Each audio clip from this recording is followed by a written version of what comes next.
Dash 6 line. I'll probably do like a full fuel system breakdown when I'm done, but it's going to be a Dash 8 from the back all the way up to the front of the motor, or I'm sorry, the transmission case right down there. Then at Wise, using a Radium Dash 8 to 2 Dash 6s. Each rail has their own Dash 6 feed. This is all PTFE, non-conductive fuel line. All Phoenix Industries high pressure PTFE fittings. Really good stuff, guys. This is like a dream for me to be able to build this and route it the way that I have, and you know, it's really cool. But a 0 to 150 psi sensor and a Radium inline multi-pump fuel pressure regulator. This thing is awesome. The orientation is awesome. It allows you to do a lot of things, including 2 Dash 6 feeds into the single Dash 6 return, or Dash 8, single Dash 8, all sorts of different orientations. I chose to do it this way because I wanted each rail to have their own feed and not pass through. You know, you can do it in parallel and series. I chose to do this way for my own reasons, but you know, this is what it is. So here we go. Where I'm at right now is plumbing the wastegates.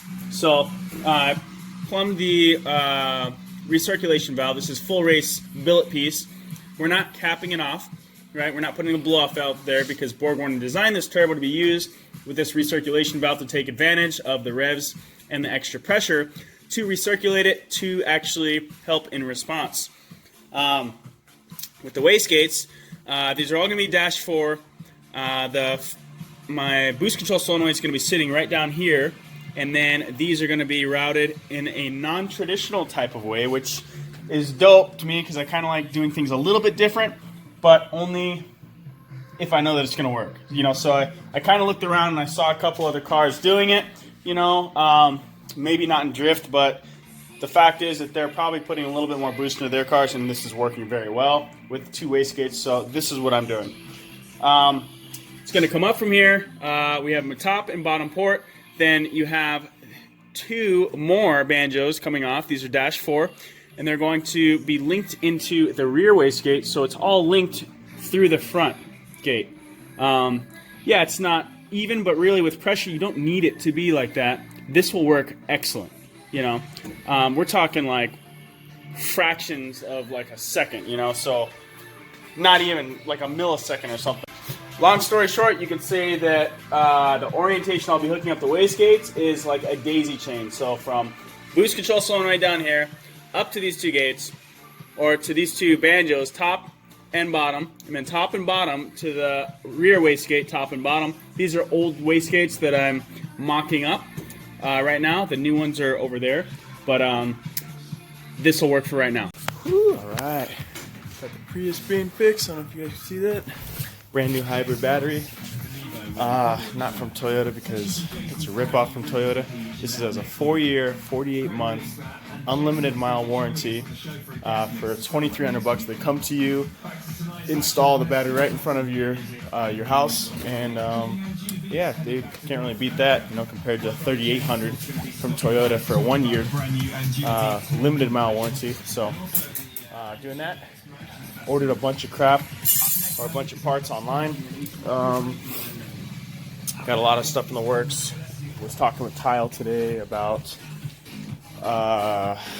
some M6 1.0 banjo fittings, because for the AN lines I'm actually going to be swapping these fittings out here for the banjo bolt alternatives from Phoenix Industries, but I'm going to be using the tile bolts because they have a really big orifice in them, nice and big, so let the components breathe some good airflow in there.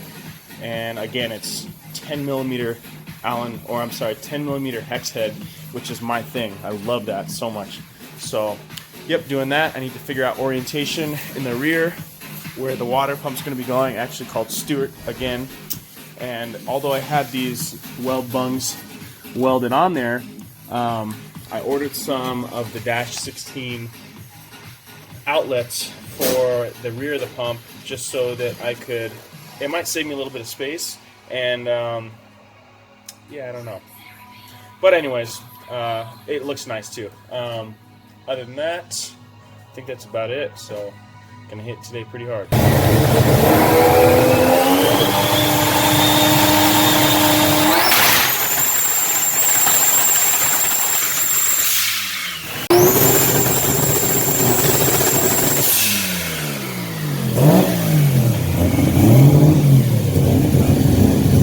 What's up, guys? So I figured out where I'm going to be putting my electric water pump. It's going to go inside the cabin on the other side of the firewall.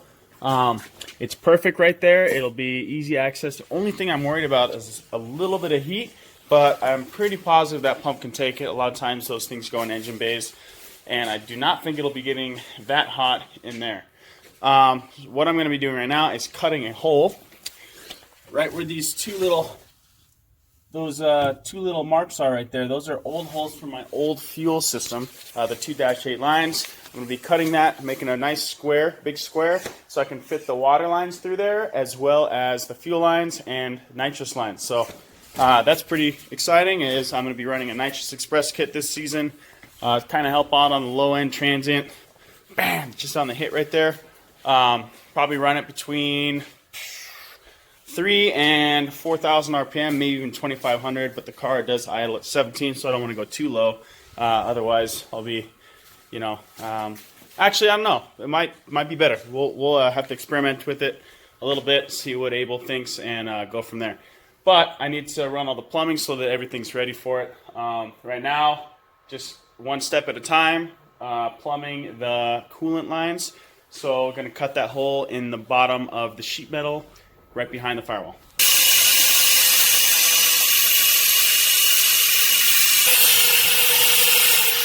Alright, so here's my little rough cut.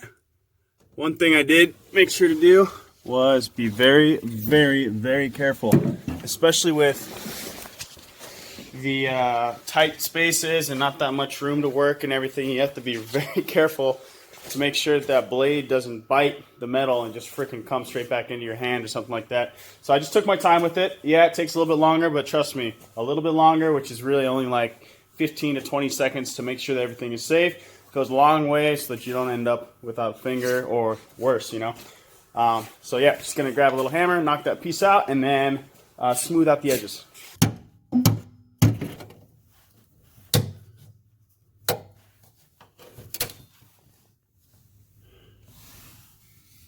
Got the pump where I think I want it, pretty sure.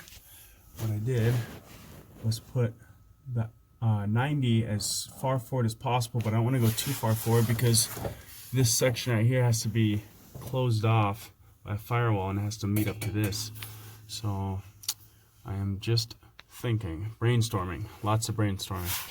I'm just going to come straight out of here. It's going to be a 90 onto that mark right there. That's dry erase. I did that so that I could visualize where the fittings are going to go. I'm going to make sure I can get to them and tighten them down while the other stuff is in here. And remember, there's going to be 2 more fuel lines and nitrous-4.